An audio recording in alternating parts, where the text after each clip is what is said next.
Olá, irmãos e irmãs. Como vocês sabem, sou o Padre Natalino, pároco da paróquia de Autônia, paróquia São Sebastião, e a pedido da equipe da Pastoral da Comunicação da nossa paróquia, quero fazer aqui um comentário a respeito da celebração de Corpus Christi, essa solenidade que vamos celebrar agora na próxima quinta-feira, dia 7 de junho este ano. Então, como foi me pedido, em especial pela pessoa de Ivan, o coordenador da Pastoral da Comunicação em nossa paróquia, que tem a responsabilidade de cuidar, de conduzir, de organizar os programas de rádio que a paróquia tem, especialmente o programa informativo paroquial, que vai ao ar todos os domingos de manhã. Quero então falar um pouquinho, claro que muitas informações a respeito da festa de Corpus Christi se pode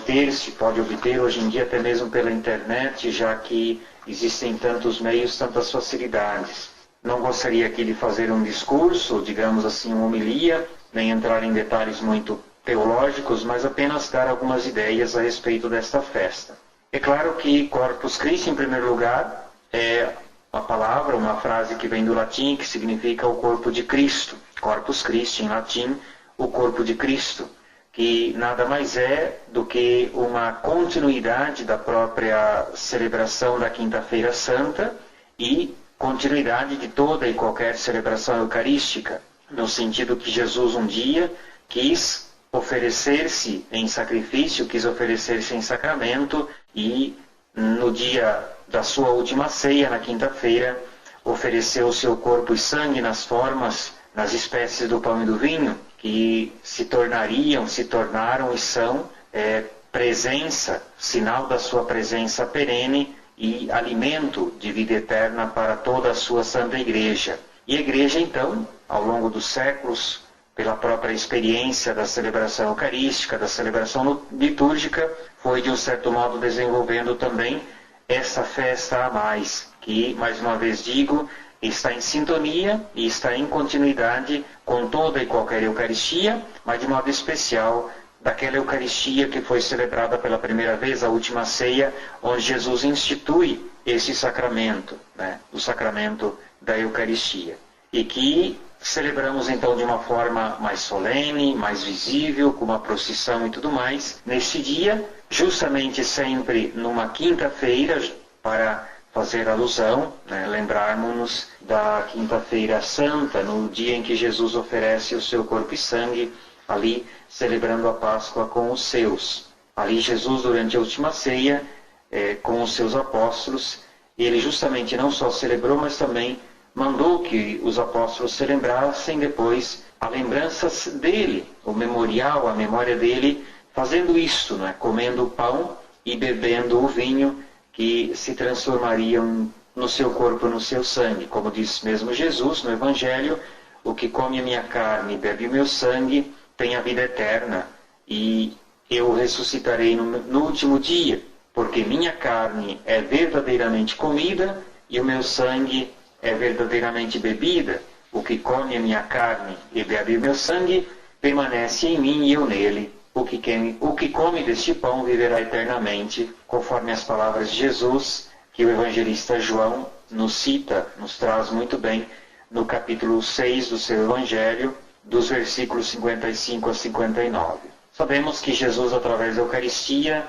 nos mostra que está presente ao nosso lado, caminha conosco e, acima de tudo, se faz alimento para nos dar força para continuar nesta caminhada que nós percorremos e que Ele vai conosco. Jesus, portanto, nos comunica o seu amor e se entrega por nós. Repito, então, é o momento em que nós, solenemente, de forma mesmo pública, não só porque toda a liturgia é pública, mas nesse sentido, de uma forma mais ainda visível, tornamos pública essa nossa fé na presença real de Jesus Cristo. Porque nós acreditamos nisto, baseados nas próprias palavras de Jesus, na prática da Igreja já desde as primeiras celebrações, acreditamos plenamente na presença real de Jesus em corpo e sangue, nas espécies eucarísticas, eucaristizadas, ou seja, após a consagração. Tanto que para acontecer a consagração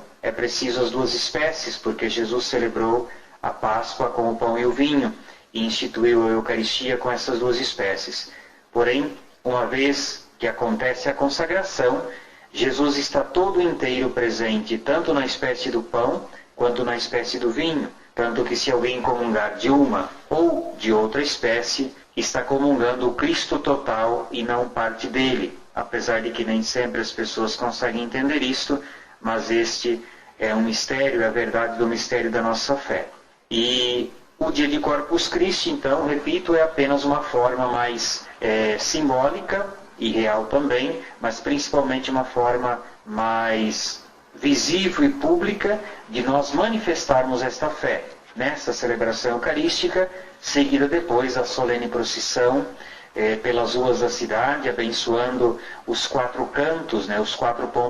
pontos cardeais da nossa cidade, do nosso município e do Brasil e do mundo inteiro. Tem esse sentido, então, de que a graça, as bênçãos do Cristo Eucarístico possa ser irradiada para todo o nosso município, para todo o Brasil e para todo o universo. Como celebração litúrgica, como instituição dessa celebração solenemente, isto aconteceu ali depois de 1200, mais provavelmente em 1243, na cidade belga de Liege, onde, após algumas experiências místicas de uma irmã, de uma freira, a abadesa do monastério de Cornillon, tendo tido algumas visões de Cristo, que demonstrava um certo desejo de que o mistério eucarístico fosse celebrado com maior destaque, se manifestasse mais, ou seja, Jesus se manifesta em visões a esta irmã, a esta abadesa, uma santa mulher com certeza, e dá a entender a ela que ele gostaria que essa solenidade, ou que o sacramento que ele instituiu do seu corpo e sangue, fosse celebrado de forma mais solene, de forma mais visível, digamos assim, criando ali certos costumes, certas tradições, certas devoções que acabaram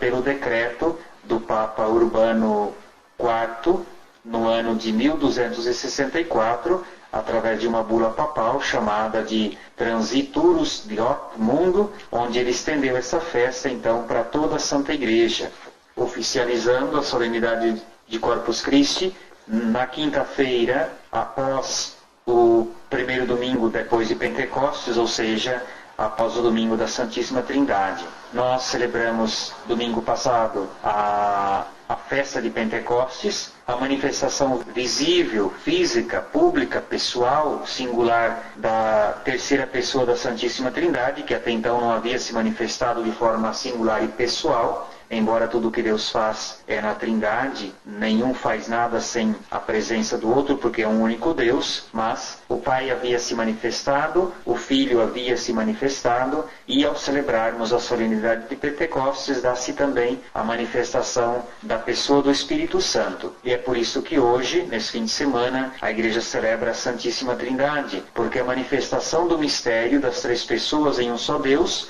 ou um só Deus em 3 pessoas, se completou. A manifestação, a revelação de Deus se deu de modo pleno na revelação da pessoa da Santíssima Trindade. Então, no domingo seguinte, a Igreja celebra a Trindade como um todo, na liturgia da solenidade da Santíssima Trindade, e na quinta-feira, após a solenidade da Santíssima Trindade, celebramos então o mistério de Cristo presente na Eucaristia. O próprio Papa Urbano, como dizia, ele encarregou o santo filósofo e teólogo, este grande intelectual da fé da Igreja, São Tomás de Aquino. O Papa encarregou a ele que preparasse os próprios textos litúrgicos, as leituras, alguns hinos e algumas orações para essa festa, para essa solenidade. E de fato, São Tomás preparou alguns hinos muito bonitos, de uma profundidade incrível, e que usamos até hoje. Um deles é o chamado, além do Te Deum, o canto que nós cantamos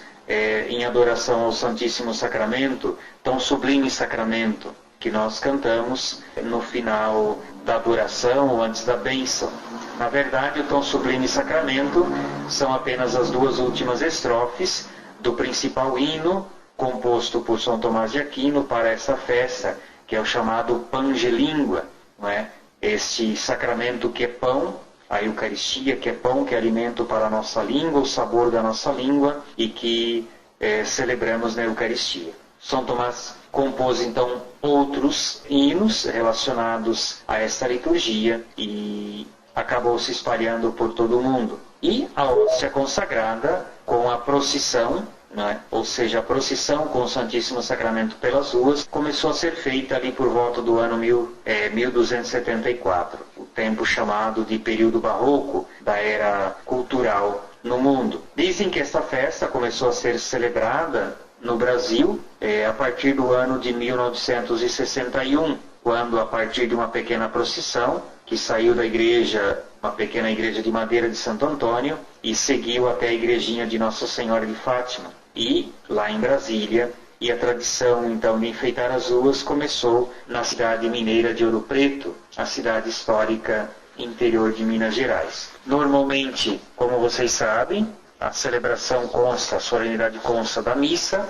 solene, em que aqui na paróquia também começamos a celebrar, alguns anos para cá, a primeira Eucaristia dos nossos catequizandos, pelo menos aqueles aqui da região da cidade, da área urbana, não é? E depois, com uma hóstia que é consagrada especialmente para isto, se faz então a exposição com o ostensório, e se percorre as ruas enfeitadas previamente pelo povo, pelos católicos, segue pelas ruas da cidade em procissão. Normalmente nosso projeto é feito assim, se celebra no ginásio de esportes e depois se segue até a matriz, fazendo-se 4 bênçãos, como eu dizia, seguindo a direção dos 4 pontos cardeais, ou seja, os 4 cantos do mundo, abençoando todo o nosso município, todo o universo, todo o Brasil, e depois se conclui com uma última bênção em frente à igreja e cada um vai para a sua casa após realizar esse ato de culto público a Jesus Cristo presente realmente na Eucaristia no meio de nós. Basicamente, acredito que é isso que eu tinha para dizer.